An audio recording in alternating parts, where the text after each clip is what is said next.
Hello friends, നമ്മൾ വീട്ടിൽ തന്നെ എങ്ങനെയാണ് നല്ല രുചിയായിട്ടുള്ള ലഡു ഉണ്ടാക്കുന്നതെന്നാണ് നോക്കുന്നത്.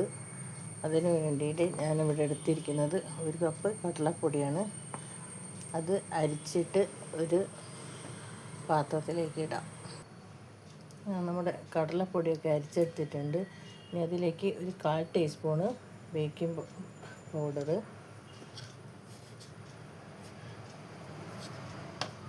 ഒരു 1/4 ടീസ്പൂണ് ഉപ്പ്, ഒരു പിഞ്ച് ഫുഡ് കളർ,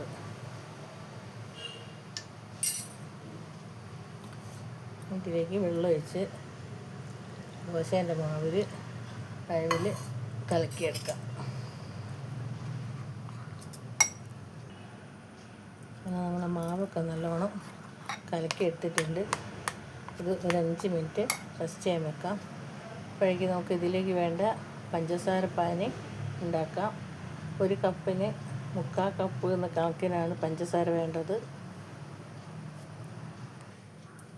ഒരു 3/4 കപ്പ് പഞ്ചസാര, ഒരു 5-6 ഏലക്കായ, ഒരു ഗ്രാമ്പു എല്ലാം കൂടി പൊടിച്ചിട്ടാണ് നമ്മളിത് പഞ്ചസാര പാനി ഉണ്ടാക്കാൻ എടുക്കുന്നത്. ഒരു പാൻ അടുപ്പത്ത് വെച്ച് ചൂടായി വരുമ്പോൾ അതിലേക്ക് കുറച്ച് ഓയിൽ വയ്ക്കുക.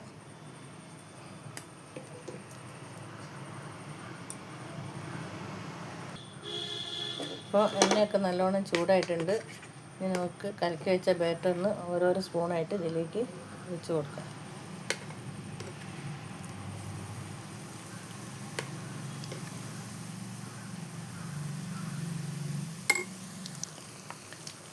ഈ ഒഴിച്ച മാവ് നല്ലോണം മൊരിഞ്ഞ് പോകുന്ന വരെ ഒന്നും വേവേണ്ട. അത്യാവശ്യം ഒരു വേവായി കിട്ടിയാൽ മതി. ബാക്കി പഞ്ചസാര പാനി കിടന്ന് വെന്തോളും. ഇനി നമുക്കിത് മറിച്ചിടാം. ഇത് റെഡി ആയിട്ടുണ്ട്. ഇനി നമുക്കിത്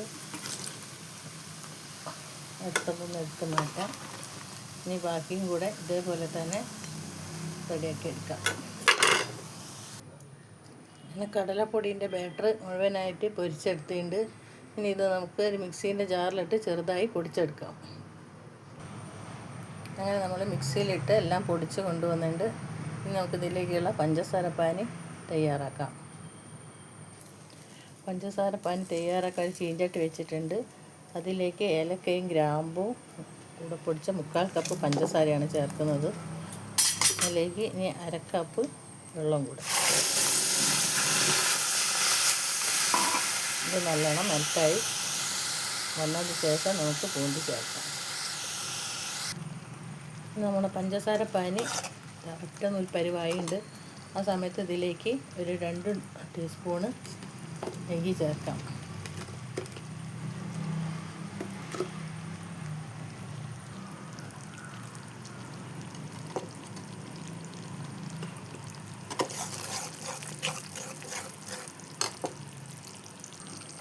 ഇതിലേക്ക് ഒരു നുള്ള് ഫുഡ് കളർ കൂടി ചേർത്തിട്ടുണ്ട്.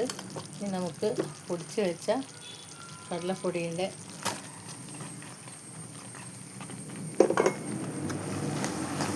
ഇതിലേക്കിട്ട് നല്ലോണം ഇളക്കിയെടുക്കാം.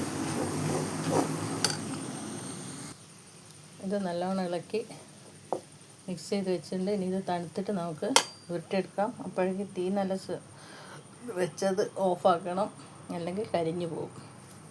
ഇനി നമുക്കിത് തണുത്തിട്ട് നോക്കാം. അങ്ങനെ ഇതിൻ്റെ ചൂടൊക്കെ തണിഞ്ഞിരിക്കുന്നു. ഇനി നമുക്ക് കുറേശ്ശെയായിട്ട് ഇത് ഉരുട്ടിയെടുക്കാം.